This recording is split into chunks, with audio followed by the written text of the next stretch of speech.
So, um, I will speak in English, so that maybe also it's easier for the conversation.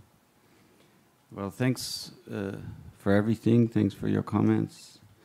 It's pretty hard to sum up what's being said in different fields.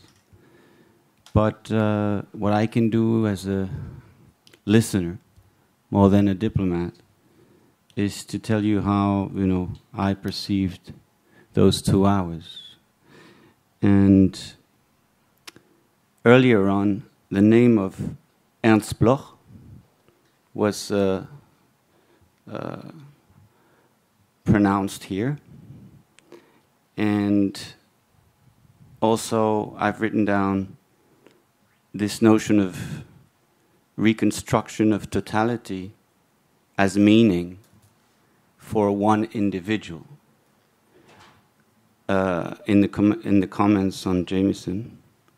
And I think I understand very differently also what's being said by Lionel Ruffel, maybe by knowing him. When he talks about brouhaha, which is not neglecting, of course, oppression and exclusion processes and hegemony, but more as an attempt, I would say, and was very strong listening to him, this sort of attempt to create un temps commun, which was shared, time, synchronicity of des hétérogènes, of multiplicities. And I think there's also strategy in there. And I think this is one of the subtexts that is in every talk this afternoon, is this attempt towards reappropriation. This attempt to recreate commons, whether it would be a common sense, a common time, a common perception, in the sort of strategy towards this named reappropriation, whether it's in literature, in art, in politics. And I don't, I might be the one at the end of the dinner who tried to put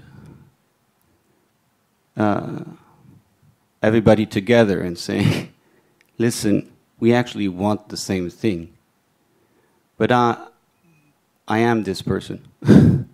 This is what I would be in the dinners in the family, when the father and the mother and the brother would fight. And at the end of the day, I'm saying, are we actually talking about the same thing? Or do I see the same attempt? And I do see the same attempt. Whether, again, it's common time, common sense, reappropriation, a strategic totality, whereby, or the expression was also very strong, pedagogy, a school of learning, whereby individual actually might not win, but at least find meaning. And in that, I see, and this is why maybe I named Ernst Bloch, we also coined utopia. I really hear around, and this afternoon again, this attempt, and this might be a breach in the contemporary, is really an attempt to rebuild futures. So not to remain in this sort of hypnosis of the present, but actually to rebuild futures and meanings that are worth, that we can, dedicate to. And I guess this is what I really see now, is maybe finding, building, reconstructing narratives that are, making other futures possible, And I tend to say that we lose each time we get into a system of proof, whether it's viable. Because this might be an accusation to the contemporary, but the contemporaries sometimes appear as a chantage of saying, this is not possible. And this is why sometimes I relate to just reconstructing pure possibilities. And maybe instead of convincing or rebuilding a sort of global proletariat, we're all talking, you were talking about senses. It's a very individual process of rebuilding hopes. When you're confronted every day to the sort of fiction or stories of despair. The stories of despair are also part of the contemporary. They're also part of the brouhaha. They're also making this narrative whereby we can't struggle because there's no space for hopes. But I see also part of this common time that Lionel was talking about, a lot of endeavors that can be, bridged together, that are trying in different fields with different strategies to rebuild those hopes or possibilities.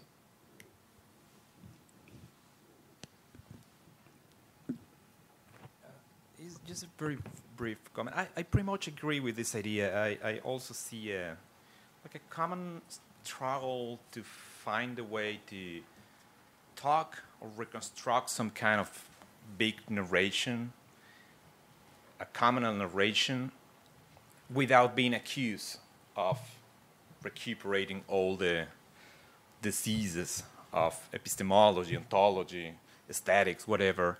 But I also see some differences, some different intensities in the way people is trying to do. And pretty much between Nicolas and Jerome's talks, what I saw is because this idea of Jameson, when he talked about the literature of the third world and characterizes that as a subaltern kind of writing and totalized a big region with that, of course, so for the critics, for critics in Latin America, it was a huge accusation. Why? Because what he said with the concept of the disjunction, la disjonction, is that people in the third world is essentially dreaming and aspiring to being included in that process. Right? This is like a permanent tension of being recuperated for something that they will never be essentially part. And I think this is a wrong idea to understand the desire of appropriation. In the other talk, I agree with Boaventura that this concept of universal global world literature is read as affirmative because of the way in which it is permanently reappropriated and diversified in the process of appropriation. It's true, it is adding something, but at the same time is reinforming and reforming the very structure and the hierarchy between what is able to offer something and the other that is in a process of anthropophagy or appropriation, this essentialization of being reactive, receiving, and responding.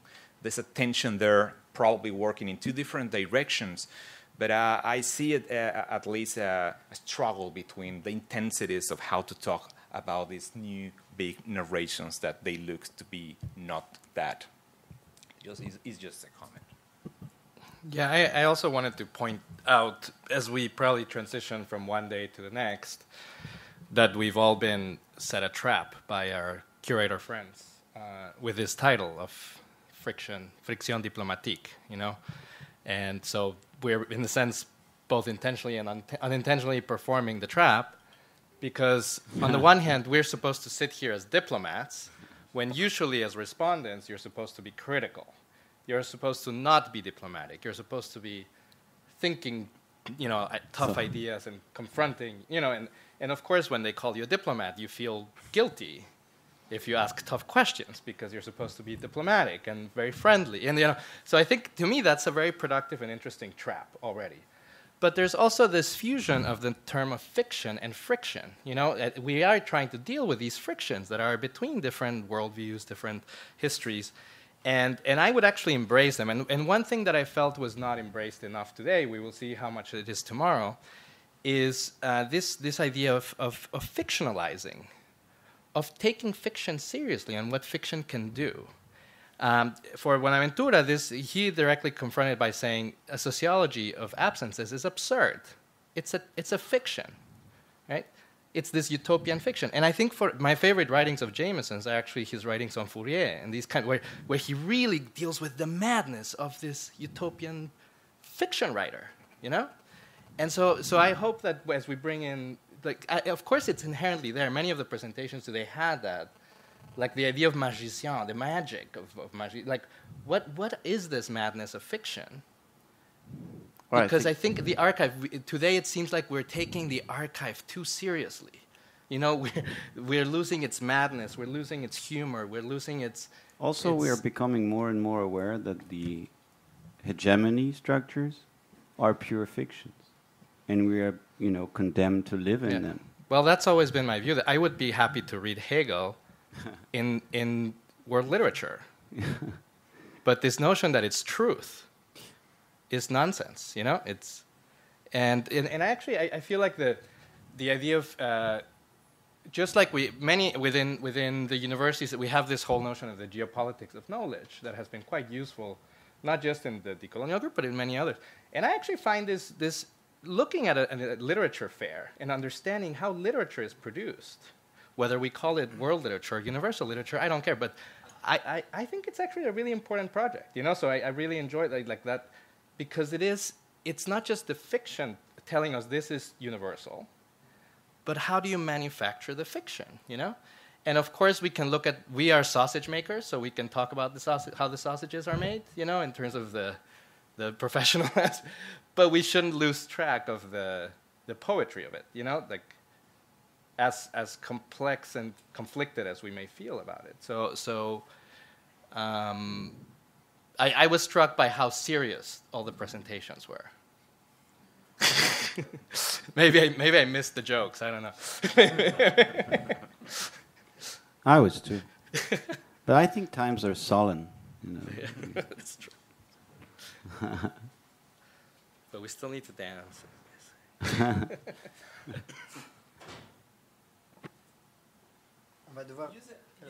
Because Pedro invited me to rethink this very idea of the diplomacy. How much is really the diplomat and being diplomatic the same thing? What I tried to say when made my point on that, on the aesthetic diplomacy, is pretty much the same, saying that having the official granted to represent something is the partition, because you cannot be diplomatic once that you are there representing someone, right? In that way, you need to defend some kind of sovereignty, whatever it is, aesthetic or political. So maybe we presume that being diplomatic and the action of diplomacy is the same, because probably in the real world operates pretty much in that way. But in that difference between politics and policy that we discuss a lot, maybe the policy of the diplomatic action is not that diplomatic as we tend to believe, and it's pretty much a cognitive struggle that people have to deal with. But I mean, that's why I wanted to bring attention to it at the close of the day, because I think Aliocha and Kantuta know that, right? And this is what they're provoking us all with, that the diplomacy is the last recourse before war in our times, right? And war is coming. We keep hearing that. It's like, we will try every diplomatic means before bombing the shit out of this place, right? Even aesthetics. That's diplomacy. But it's also the term diplomatic, like being diplomatic So this whole friction, this whole tension is part of what. I would love to ask you how you think of curatorial practice. Bien sûr. And curatorial theory in relation to that, you know. Évidemment que la notion de diplomatie n'est pas celle de lisser les rapports entre les propositions. Au contraire, c'est ce qu'on essaie de faire depuis un moment, c'est d'exacerber ces contradictions, exacerber les dissensus, exacerber les litiges. C'est d'ailleurs comme ça que Latour a réfléchi sur la question de la diplomatie, et pour le coup, on se retrouve assez dans cette idée. Mais du coup, tu parlais ce matin, Joaquin, de diplomatie géographique. Nous, ce qui nous intéresse beaucoup aussi ici, c'est la diplomatie entre les savoirs, c'est ce qu'on disait en préambule, et entre les généalogies très contradictoires qui vous dissocient ou vous rassemblent parfois. C'est ce qu'on a pu dire ce matin dans l'introduction.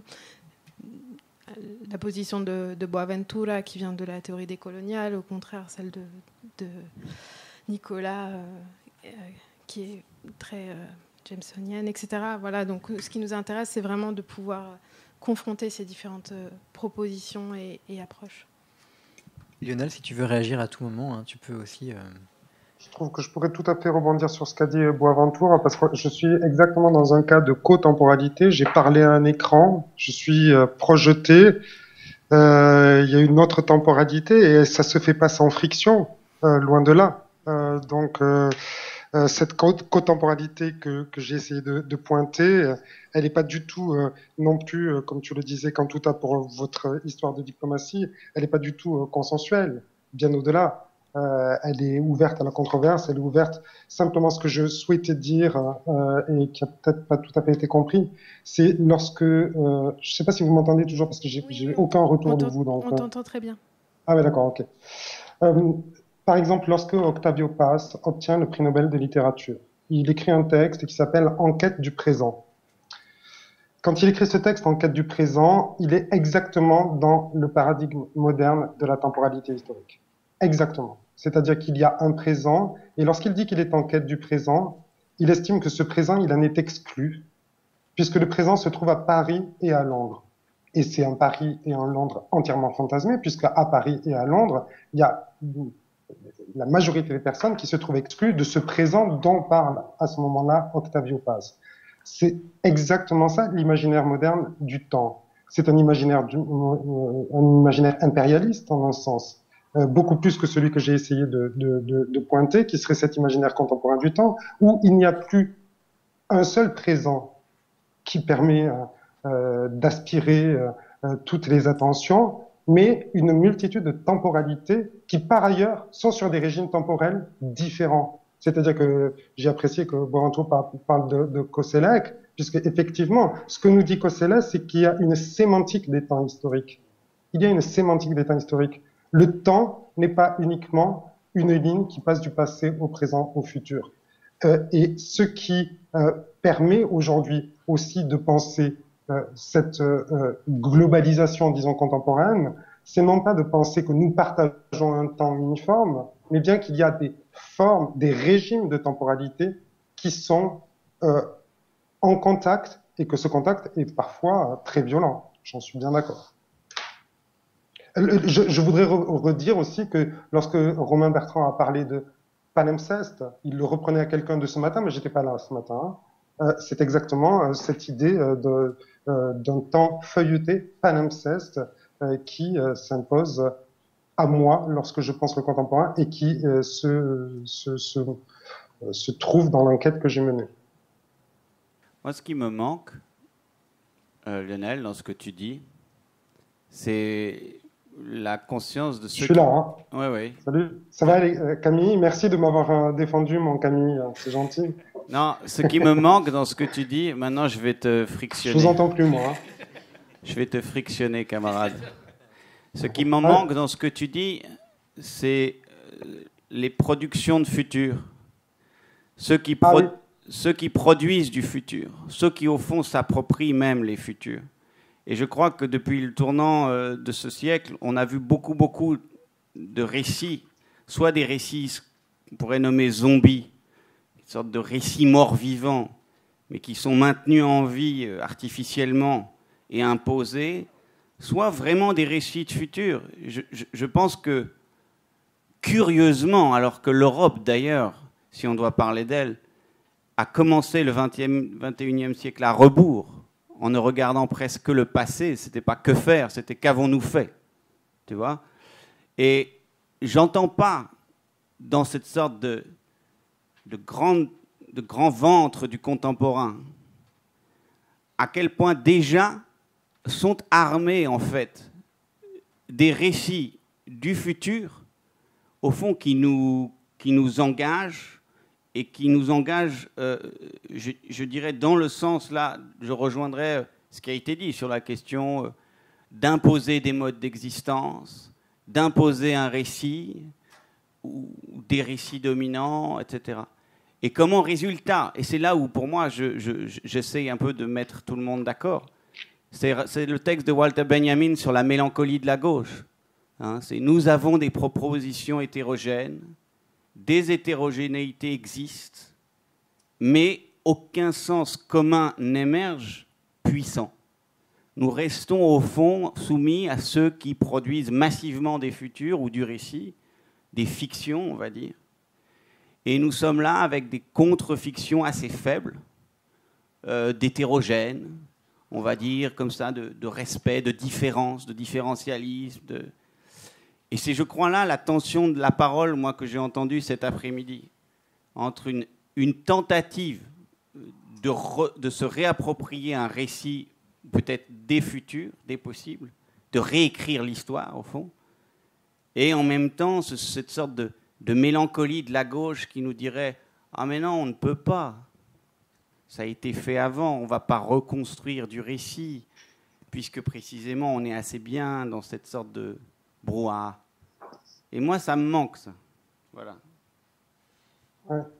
Bah, en fait, il y a plein de récits du futur et j'en ai croisé plein ces dernières années. Je pensais, parce qu'aujourd'hui je travaillais un petit peu sur cette controverse qui avait émergé du questionnaire The Contemporary de octobre et qui avait été repris par une plateforme asiatique qui s'appelle Asian Archive et qui disait exactement ce que tu dis.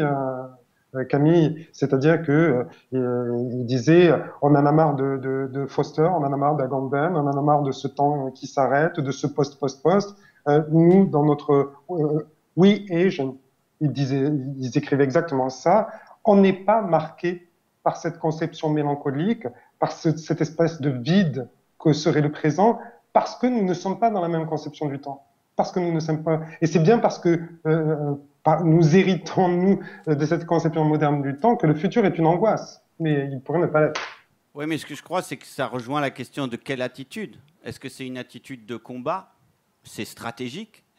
Quelle est ta position dans le contemporain? Et là, je crois que, enfin, je sais pas, je suis amené à sortir de mon rôle de diplomate, pardon. J'ai abattu mes cartes trop tôt.